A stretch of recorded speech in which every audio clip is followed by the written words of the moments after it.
Guys, അപ്പോൾ നമ്മൾ ഇന്നത്തെ വ്ളോഗ് എന്ന് വെച്ചാൽ നമ്മൾ ഈസ്റ്റർ ആഘോഷിക്കാൻ പോവുകയാണ് ഗൈസ്. ചർച്ചിൽ പോവാണ് ഗൈസ്. റാസൽ കൈമ ചർച്ചിലാണ് പോകുന്നത്. അപ്പൊ നമുക്കിനി ബാക്കിയുള്ളത് അവിടെ വെച്ച് കാണാം. നമ്മളിപ്പോൾ ഈസ്റ്ററിന് പാതിരാ കുർബാനൊക്കെ പോകാൻ റെഡിയായി നിൽക്കുകയാണ്. അപ്പോൾ ചർച്ചിൽ നിന്ന് പിക്ക് ആൻഡ് ഡ്രോപ്പ് അറേഞ്ച് ചെയ്തിട്ടുണ്ട്. വണ്ടി വെയിറ്റ് ചെയ്ത് നിൽക്കുകയാണ് നമ്മൾ. ഇനി നമുക്ക് ചർച്ചിലേക്ക് പോവാം.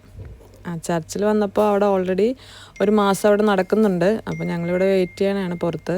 പിന്നെ ആ മാസം കഴിഞ്ഞാൽ മാത്രമേ നമുക്ക് ഡോറ് തുറക്കുകയുള്ളൂ, ചർച്ചിലേക്ക് എൻട്രി ഉണ്ടാവുള്ളൂ. നമ്മളിവിടെ വെയിറ്റ് ചെയ്യുകയാണ്. കുറേ ആളുകളുണ്ടായിരുന്നു. ഇനിയുള്ളത് മലയാളം മാസമാണ്. ഇപ്പോൾ ഇംഗ്ലീഷ് മാസമാണ് നടക്കുന്നത്. ഇനി മലയാളം മാസമുണ്ട്. അപ്പോൾ അതിലാണ് ഞങ്ങൾ കൂടാൻ വന്നിരിക്കുന്നത്. UAE വന്നിട്ട് നമ്മൾ ആദ്യമായിട്ടാണ് കുർബാന കൂടാൻ പോകുന്നത്. സനിയുടെ ഫസ്റ്റ് എക്സ്പീരിയൻസ് ആണിത്. അപ്പോൾ ഡോറൊക്കെ തുറന്നു. മലയാളീസാണ് എല്ലാവരും കുർബാന കൂടാൻ വേണ്ടി റെഡി ആയിരിക്കുകയാണ്. അപ്പോൾ കുർബാനയൊക്കെ തുടങ്ങി. സ്ക്രീനിൽ ഓൾറെഡി കാണിക്കുന്നുണ്ട്. അപ്പോൾ റോമൻസിന്റെ കുർബാനയായിരുന്നു. പ്രയർ ഒന്നും അറിയാത്തത് കൊണ്ട് പ്രയർ സ്ക്രീനിൽ കാണിക്കുമായിരുന്നു. അപ്പോൾ നമുക്ക് കുറച്ചും കൂടി എളുപ്പമായിരുന്നു പ്രാർത്ഥനയൊക്കെ ചൊല്ലാൻ വേണ്ടി. ഈശോ ഉയർത്തെഴുന്നേൽക്കുന്നത് ഞങ്ങൾക്ക് നല്ല ഭംഗിയോടെ തന്നെ കാണാൻ പറ്റി. കാരണം ഞങ്ങൾ ഏറ്റവും ഫ്രണ്ടിലായിരുന്നു ഇരുന്നിരുന്നത്. കൂടാതെ നമുക്കിവിടെ ഒരു ബാറ്ററി ക്യാൻഡിൽ തന്നിട്ടുണ്ടായിരുന്നു. അത് ഈശോ ഉയർത്തെഴുന്നേൽക്കുന്ന സമയത്ത് എല്ലാവരും അത് കത്തിച്ച് നിൽക്കുന്നതുകൊണ്ട് നല്ല ഭംഗിയായിരുന്നു കാണാനായിട്ട്. ഉയർപ്പിന് ശേഷം ഈശോയുടെ രൂപം എടുത്തിട്ട് പള്ളിയുടെ അകത്ത് തന്നെ ഒരു ചെറിയ പ്രദക്ഷിണം ഉണ്ടായിരുന്നു. അതൊക്കെ കഴിഞ്ഞിട്ട് ഞങ്ങൾ നൈസായിട്ട് ഫോണൊക്കെ എടുത്ത് മാറ്റി വെച്ചിട്ട് പ്രാർത്ഥിക്കാന്നുള്ള നല്ല തീരുമാനം എടുത്ത് പ്രാർത്ഥിച്ച് പള്ളിയിലത്തെ കുർബാനയൊക്കെ കഴിഞ്ഞ് ഞങ്ങളിപ്പോൾ രൂപമൊക്കെ മുത്തി തിരിച്ച് റൂമിലോട്ട് പോകാൻ വേണ്ടി നിൽക്കുവാണ്.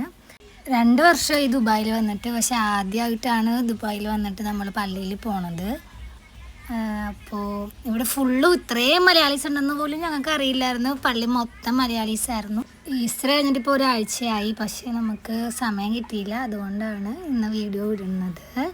പിന്നെ ചുരിദാറിനെ പറ്റി പറയാനാണെങ്കിൽ നമ്മൾ കുറേ നാൾക്ക് ശേഷമാണ് ഒരു ചുരിദാറൊക്കെ ഇടുന്നത്. അപ്പോൾ അതിൻ്റെതായ ബുദ്ധിമുട്ടൊക്കെ ഞങ്ങൾക്ക് ഉണ്ടായിരുന്നു. ഞങ്ങൾക്ക് ഷോൾ ഇടാൻ പറ്റുന്നില്ല, ഷോൾ ഊരി പോകുന്നു. പിന്നെ ഭയങ്കര ബുദ്ധിമുട്ടായിരുന്നു ഷോളിനെ കൊണ്ട്. പക്ഷേ പള്ളിയിൽ പോകുമ്പോൾ അതാണല്ലോ വേണ്ടത്, ഷോള് വേണമല്ലോ.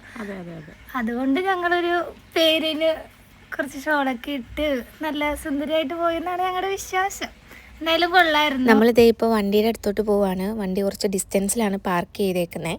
അപ്പം ഞങ്ങളിങ്ങനെ വർത്താനൊക്കെ പറഞ്ഞ് കുറേ ആൾക്കാരൊക്കെ ഉണ്ടല്ലോ, അവരെയൊക്കെ കണ്ട് ഞങ്ങളിങ്ങനെ നടന്ന് നമ്മൾ വണ്ടിയിൽ കയറി നമ്മൾ നേരെ റൂമിലേക്ക് പോയി കിടന്നുറങ്ങണം. ഈസ്റ്ററിൻ്റെ അന്ന് രാവിലെ തന്നെ ഞങ്ങൾ എഴുന്നേറ്റു. ബീഫ് സ്റ്റൂ ഒക്കെ ഉണ്ടാക്കി. സാധാരണ കഴിഞ്ഞ വർഷമൊക്കെ ഈസ്റ്ററൊക്കെ നന്നായിട്ട് മിസ് ചെയ്തായിരുന്നു. അപ്പോൾ ആ കുറവുകളെല്ലാം ഞങ്ങൾ നികത്തി ഞങ്ങളെ പറ്റുന്ന രീതിയിൽ ഞങ്ങൾ ഈസ്റ്ററൊക്കെ ആഘോഷിച്ചു.